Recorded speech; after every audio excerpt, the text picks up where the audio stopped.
दिमाग पढ़ने के विषय से संबंधित सबसे प्रसिद्ध बौद्ध कहानियों में से एक अलौकिक शक्तियों वाले भिक्षु की कहानी है। इस वीडियो में हम जानेंगे हमारी जिंदगी के हर समस्या का हल एक छोटी सी गौतम बुद्ध की कहानी से, जो कि हमें जीवन जीने की प्रेरणा देती है। इस वीडियो में आपको आपकी परेशानियों का हल बड़े ही सरल और रहस्यमय तरीके से बताया गया है, तो कृपया करके इस वीडियो को ध्यान से सुने। तो देर न कर आज की कहानी की शुरुआत करते हैं। एक बार बुद्ध अपने अनुयायियों के साथ एक नगर से दूसरे नगर की यात्रा कर रहे थे। यात्रा करते समय वे एक झील के किनारे चले। कुछ देर बाद वे सभी आराम करने के लिए रुके। सब कुछ शांत होने के बाद उनके एक शिष्य ने उनसे पूछा, जब हमारे मन में परेशान करने वाले विचार आते हैं तो हम मन को कैसे शांत कर सकते हैं? बुद्ध पेड़ के नीचे बैठे थे और उनसे बोले, मुझे प्यास लग रही है, क्या आप मेरे लिए उस झील से कुछ पानी ला सकते हैं? शिष्य झील की ओर वापस चला गया और उसने देखा कि कुछ लोग कपड़े धो रहे थे, इसलिए साफ पानी लेने के लिए कुछ दूर चला और पानी इकट्ठा करने के लिए वहीं बैठ गया। लेकिन जैसे ही वह पानी लेने जा रहा था, तभी एक बैलगाड़ी गुजरी और पानी गंदा हो गया। शिष्य ने इंतजार किया, लेकिन वहां कुछ न कुछ चीजें चल रही थीं और पानी अभी भी गंदा था।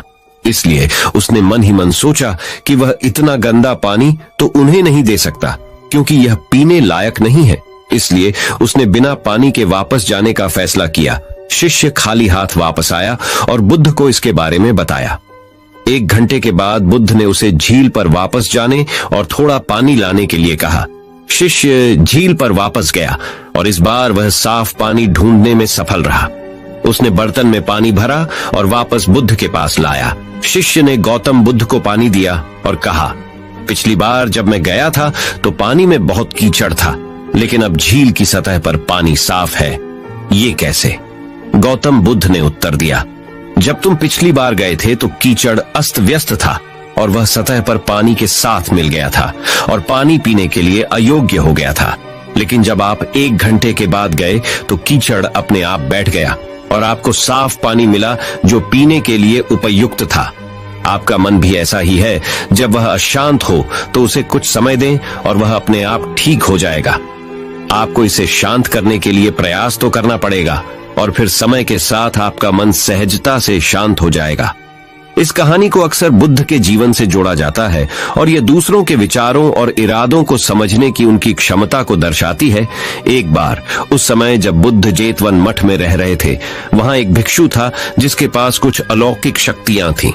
यह भिक्षु दूसरों के मन को पढ़ सकता था और उनके विचारों को पहचान सकता था। एक अन्य भिक्षु जिज्ञासावश और शायद संदेह की भावना से अलौकिक शक्तियों वाले भिक्षु के पास आया और कहा, मैंने सुना है कि आप दिमाग पढ़ सकते हैं, क्या आप अभी मेरा दिमाग पढ़ सकते हैं? अलौकिक शक्तियों वाले भिक्षु ने उत्तर दिया, निश्चित रूप से मैं ऐसा कर सकता हूं। जिज्ञासु भिक्षु ने तब एक यादृच्छिक वस्तु, एक कमल के फूल के बारे में सोचा और अपना ध्यान उस पर केंद्रित किया। उसने मान लिया कि अलौकिक शक्तियों वाला भिक्षु निश्चित रूप से उसके दिमाग को पढ़ेगा और उस वस्तु की पहचान करेगा जिसके बारे में वह सोच रहा था। लेकिन उन्हें आश्चर्य हुआ जब अलौकिक शक्तियों वाले भिक्षु ने कहा, आप कमल के फूल के बारे में सोच रहे हैं। जिज्ञासु भिक्षु चकित रह गया और बोला, हाँ, यह सही है, आप वास्तव में मन को पढ़ने की क्षमता रखते हैं।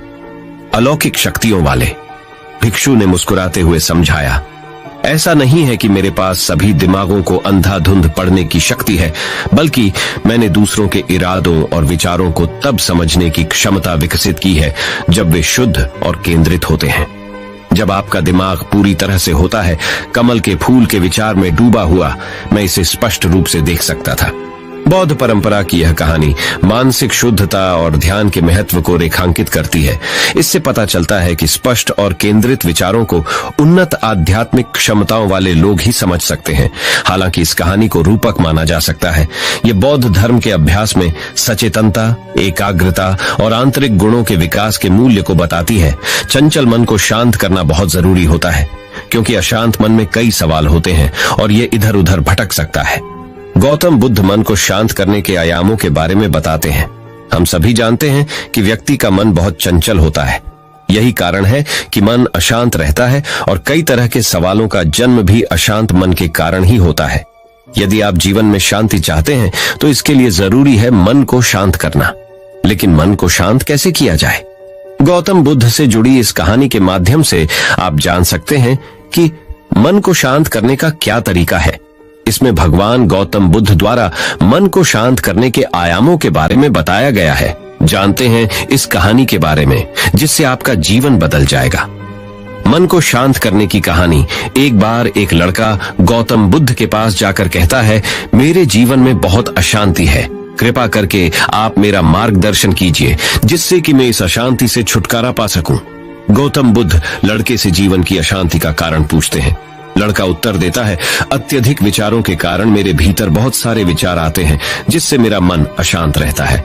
बुद्ध मुस्कुराते हुए कहते हैं, ऊपर आकाश की ओर देखो और बताओ कि तुम्हें सूर्य दिख रहा है। लड़का ऊपर देखता है और कहता है, धूप दिख रही है। बुद्ध उससे पूछते हैं कि अगर तुम लगातार धूप में खड़े रहोगे तब क्या होगा? वह कहता है, मुझे अत्यधिक गर्मी लगेगी और शरीर में बेचैनी होगी। बुद्ध लड़के से कहते हैं कि अगर धूप में खड़े रहने से तुम्हें गर्मी लगती है तो इसमें दोष किसका है, सूर्य के ताप का या तुम्हारा? लड़का कुछ सोचने के बाद कहता है, इसका जवाब आप भी बताइए। बुद्ध कहते हैं, सूर्य का काम है ताप देना और ताप का काम है गर्मी लगना। ऐसे में तो दोष तुम्हारा ही है कि तुम धूप में जाकर खड़े हुए जिससे कि तुम्हें गर्मी लगी। तुम्हें अगर शीतलता चाहिए तो तुम्हें छांव में रहना होगा। ठीक इसी तरह चंचल मन का भी स्वभाव होता है विचारों और भावनाओं को जागृत करना। विचार क्षण भर के लिए होते हैं, लेकिन विचार से पैदा हुई भावनाएं देर तक टिकी रहती हैं।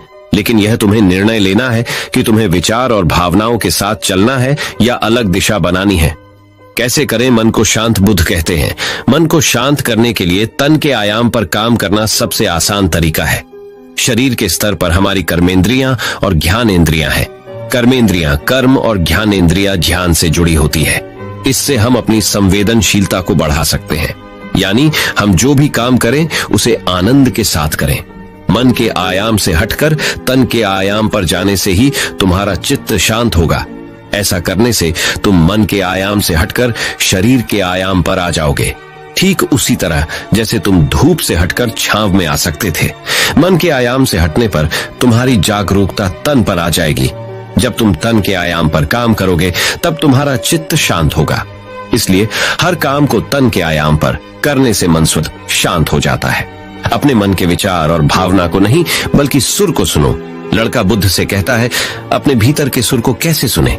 गौतम बुद्ध कहते हैं, किसी शांत स्थान पर रहकर जहां शांति हो, तब अपनी आंखें बंद करो और मन के भीतर चल रहे शोर से हटकर भीतर के सुर को सुनने की कोशिश करो। सुर निरंतर चलता रहता है, लेकिन बाहर के शोर के कारण तुम अपने मन के भीतर चल रहे सुर को नहीं सुन पाते हो।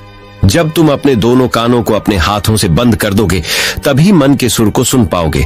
इस तरह तुम मन की अशांति से दूर हो जाओगे और तुम्हारा मन अंततः शांत हो जाएगा। तो दर्शकों, आज हमने मन को नियंत्रित करने के आयाम के बारे में गौतम बुद्ध से जाना। अगर आपका मन शांत और स्थिर है और अगर आप दृढ़ निश्चय वाले मनुष्य हो तो जीवन की बड़ी सी बड़ी समस्या भी आपका कुछ नहीं बिगाड़ सकते। जीवन की सबसे बड़ी कामयाबी यही है कि आप अपने मन को शांत और स्थिर कर पाओ। और इतना सब सुनने के बाद अब अवश्य ही इस रास्ते पर चलोगे और अपना मन शांत और स्थिर कर पाओगे। तो दर्शकों,